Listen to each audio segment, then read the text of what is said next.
morning. Hi, everybody. This is Maggie Reese. And I'm John McManamy. And today we're coming from you actually inside our shack. Inside the shack, so the title to this whole series is relevant now. Totally, because we're here. We're in our inside the shack. Inside the shack. And this is the, what do you call it? The talking shack? Yeah, we call this the palapa, and a palapa is like a bar. And we actually don't drink down here, but we always have coffee. And my husband has a little group that comes for coffee, and we always talk about stuff.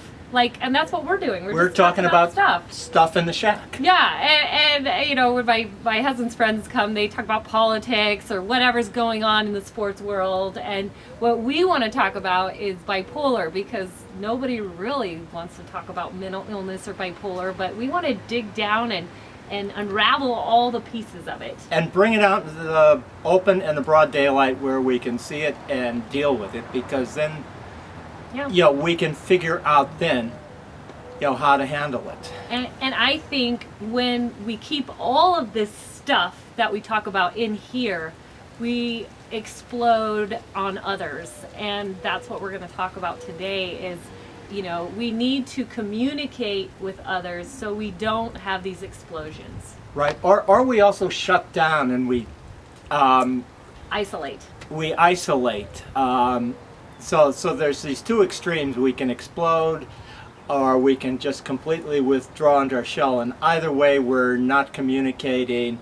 We're not negotiating the world too well at that point. Oh, totally. And I am bad at both of those. I know when I go into my lows, I don't want to get out of bed in the morning, so I don't want to communicate with anyone.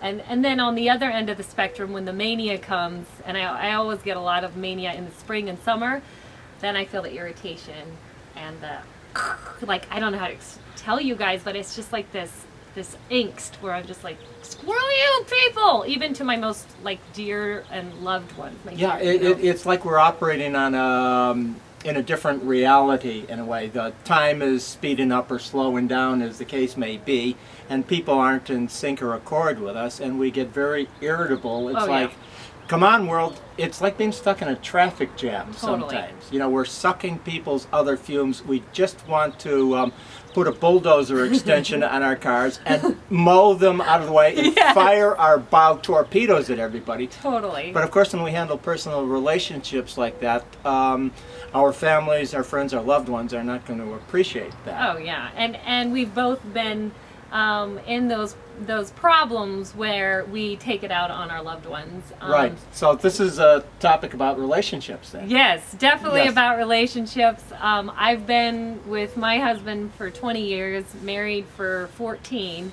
and we have definitely had our bipolar moments, our ups and our downs through this entire segment. And I know they say that it's being married to someone with bipolar is extremely hard, and you've got statistics that say that it's it's not good. They're not good statistics. What are they? Do you know the percentage? Oh, they're dreadful. Not good. they're dreadful. So I always feel like I'm winning when I can say I've been with Matt for 20 years. Yeah. So Maggie, how do you do it? I mean, what? Yeah. Obviously, Matt is one of these rare partners who... Yeah, he's a rare breed. He's a very rare breed, but but you've got to be doing a lot of things right, too. Yeah, I work really hard at it. A lot of times I do want to yell at him, because that's right to where my brain goes. I get frustrated at the simplest things. Sometimes when I do get like that, I do have to come back and say sorry. I hate saying sorry because I feel like I'm always right. You are, but I know. But you have to make concessions sometimes. Yes. I think sorry is one of my biggest things. I think when I feel that buildup of where I'm going to explode, over the years I've learned that I tell either my daughter or my husband that I got to go take a quick walk, and I'll just come out and pace in the yard, because if I take some deep breaths before I say something angry and mean, then I'm going to save a whole lot of trouble. Okay, so you take chill breaks. That's important. Yeah, like a child. When I remember giving Allie timeouts when she was little. Right. I give myself timeouts. And Allie's your daughter. Allie's my daughter. She's 9, and timeouts don't work for her anymore. But they still work for me. Yeah. Or, you know, Matt's been good from his end. He says, Maggie, you come back to me when you're on a normal level, and then we're going to discuss this fight. Like, he just doesn't even listen to my rants. He's like, when you come off your crazy spectrum, then we're going to talk. And he just walks away. So that's awesome on his part. That's a really good point, okay? Because when we're, you know, in these states, our frontal lobes are not online. No. The limbic system, there's a particular part of the limbic system, the amygdala. It's involved in fight or flight. And that's basically the dominant region of the brain when we're going nuts. So one of my rules in bipolar relationships, you know, whether you're the normal partner or the other one, because normal people can flip out too. Yeah. It's never, and we'll talk about that in a minute. But Yeah. It's never engage with another person's amygdala. You know, if your frontal lobes are going, don't expect to be carrying on a conversation No. with another person's amygdala. You both have to be talking frontal lobes to frontal lobes. Oh, yeah, because when I'm screaming at him, whatever he says is not going to... It's not going to We're not going to go anywhere with that. Impact. No, because I'm already like skyrocketing into Psychoville, and he's even trying to be like, I'm sorry, and I'm gone. You're There's gone. no You're bringing gone. me back. You're gone. No, and maybe we can bring this up a little later, or maybe we can talk about it right now. The best way, if you're if you're the long-suffering partner in one of these relationships, the best way to engage with somebody who's going crazy, and I think it's okay to use the word crazy because we're crazy. So I use it every day. Yeah, it's when the non-crazy people use it on us. Yes. So, then there's political correctness comes into that. Right. But okay, so if you're the normal one dealing with somebody going crazy, you need to meet them on their ground, not yours, because your rational common sense, it's like talking a foreign language. It's like talking the Finnish language to them, and the Finnish language, incidentally, is not related to any language group in the world. So Totally. it's like you're totally off the charts, off of the spectrum. So I once in a talk, I gave this example. So if somebody says to you, I'm mad, I'm going to get on a plane right now and fly to Washington, D.C. and go to the White House and tell the president off, what do you say to that person? Now, Right. a lot of people actually got this one right. First, you don't talk common sense to them. You don't talk rational.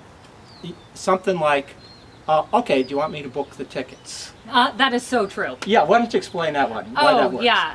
My dad used to do that to me when I was in my first manic episode at 19. And I would say, well, Dad, I'm running away and I'm going to Hollywood and I'm going to go be a singer. And he'd be like, okay, Maggie, let's do it. Go pack a bag upstairs. I will get some agents on the phone and let's go. And then it just brought me, like, I wasn't gonna, like, I'm like, what, did Dad just say we're gonna go? And so then my brain just kind of like went like this, and then I calmed down, and then I forgot about this psycho crazy idea that I wanted to do because he just went there with me. He went there. right to my level, and then I was like, there's nothing to fight about. And I tell you, this really works. It so works. It's like somebody, were you actually listening to me? Yes.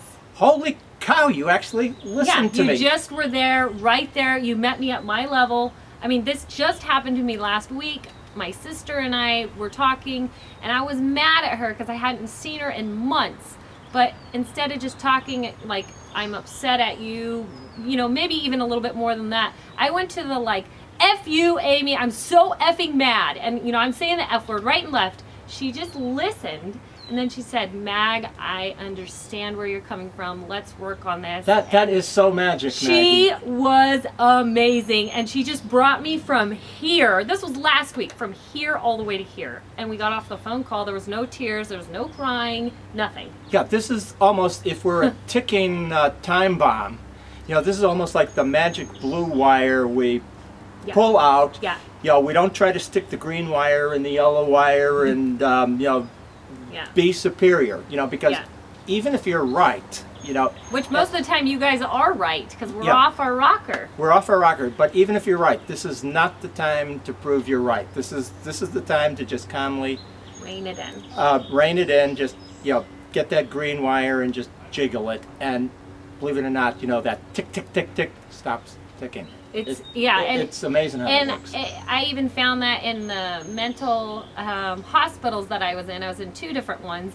One of them was horrible, and they would, when I got angry, their voice got louder. Then I got louder. Then then I'm throwing things. Then I'm being put in, and the straps on, stuff like that. But then when I got put in the good hospital at Stanford, their voice was calm. Yes.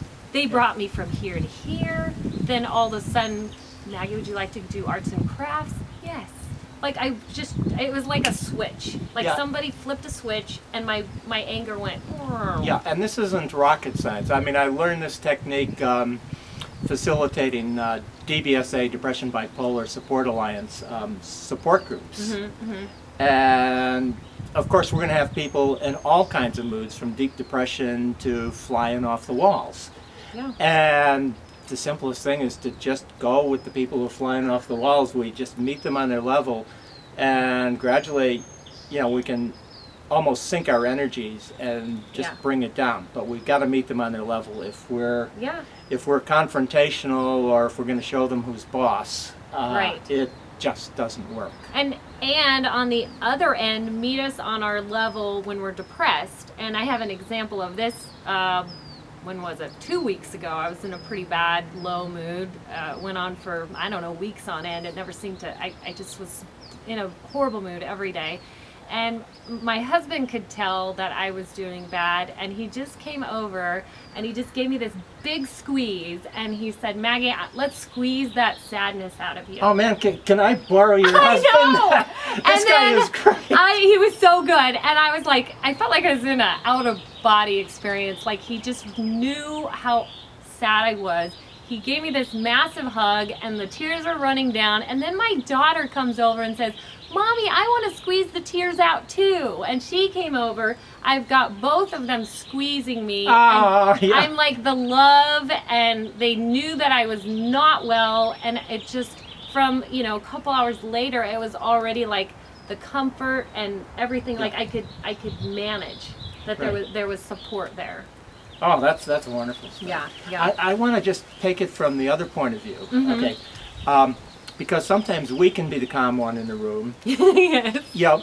They may have had a hard day, or they don't see reality our way. Okay, I give this example.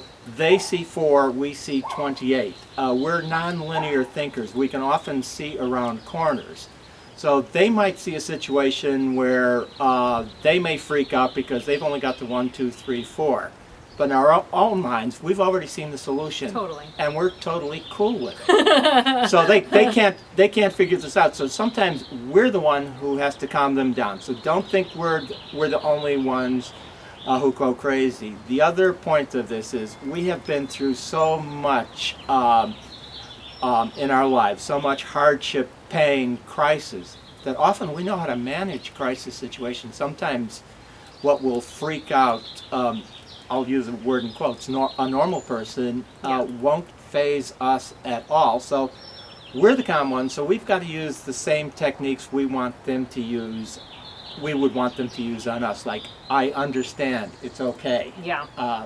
You've had a hard day. Here. I get it. I get it. I've run into so many people that they have never told anybody, this whatever awful secret they had, like including somebody told me just, recently they wanted to commit suicide. They didn't tell their most closest loved one, but they told me, and it was like they just had this safeness because you and I have been through these crises, and we do get that where we get your it. brain goes to that dark place, and it's just interesting how sometimes we're able, like you said, we're able to come from the other end of it. Yeah, I think the point is, whether, no matter which side of the equation you've been on, and I've been on both, because this stuff runs in families, and I tend to attract certain people into my life, and but the overriding concern is emotional safety. We have to feel safe in a relationship. If you're in a relationship where you're not feeling safe, and this, whether you're the bipolar partner or the loved one, the normal loved one, you have to you have to feel emotionally safe. Otherwise, it's abuse. Oh, totally. You know. Totally. And we don't want to go there. And really, yeah, I've had partners that, after I've gotten out of the relationship, I didn't realize the emotional abuse I was putting up with because you get so used to it. Right.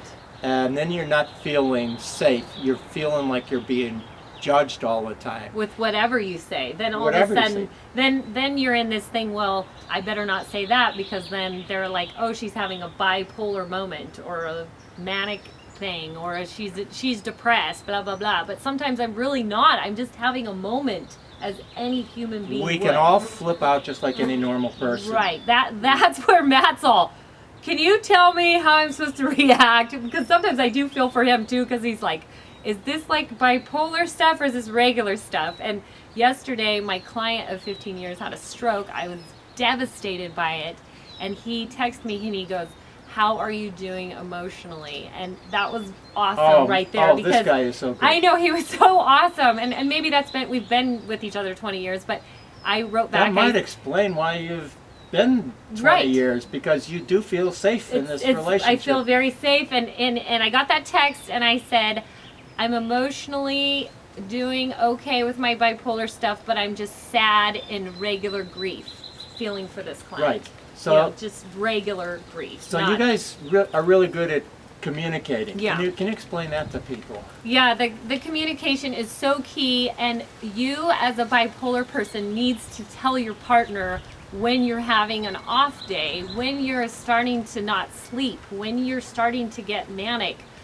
You need to communicate all these things so they can, help you. And it's a back and forth thing. And if there's no communication, then how are they supposed to survive when you're like running off doing 1,000 projects if you're manic, or if you're in bed all day and they didn't know you were in bed all day and you're just coming out in your slippers and you're barely surviving. Yeah, and they came home from a happy work day and you bombard them with all this stuff and you're not communicating that. You can see how a relationship would get so frustrating. Yeah, and that's probably a problem I've had. Mm-hmm. Especially if we're not living in the same house. So, right, that would be hard. So yes. Then when I go to see my girlfriend or my girlfriend goes to see me, I'm trying to put on my happy face all the time, no matter what. You're just no matter what, because trying to do it for her. I may be seeing her only once or twice a week. Yeah. And so naturally, I'm not going to go in the door saying, just give her a name, Linda. Yeah. Right.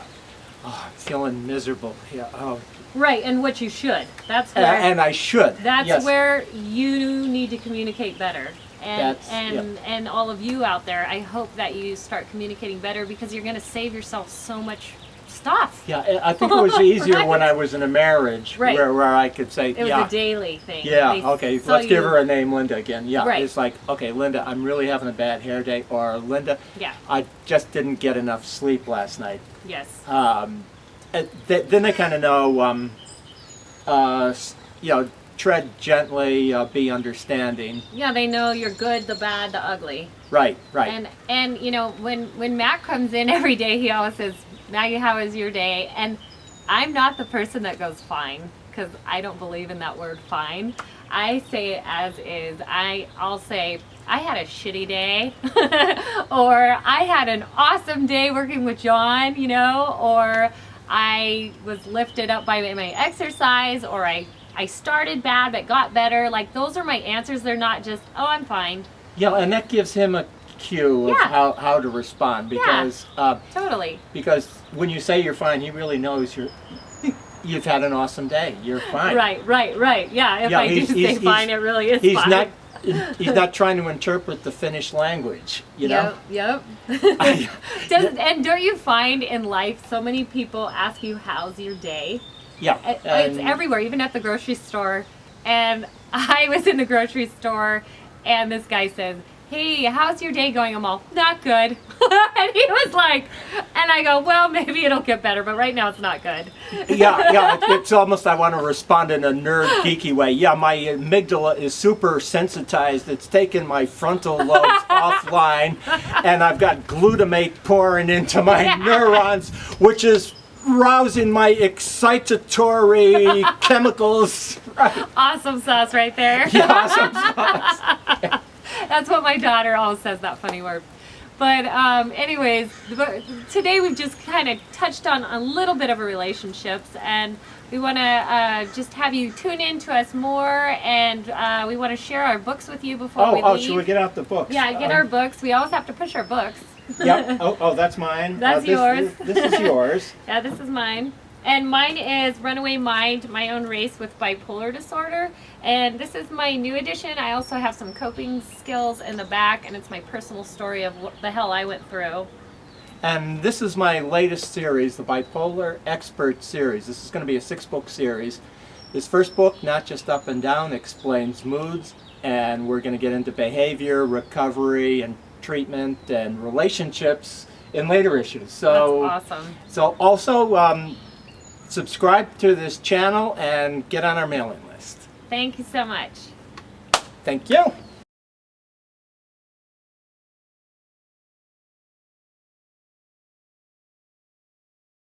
Right. Awesome sauce right there. Yeah, awesome sauce.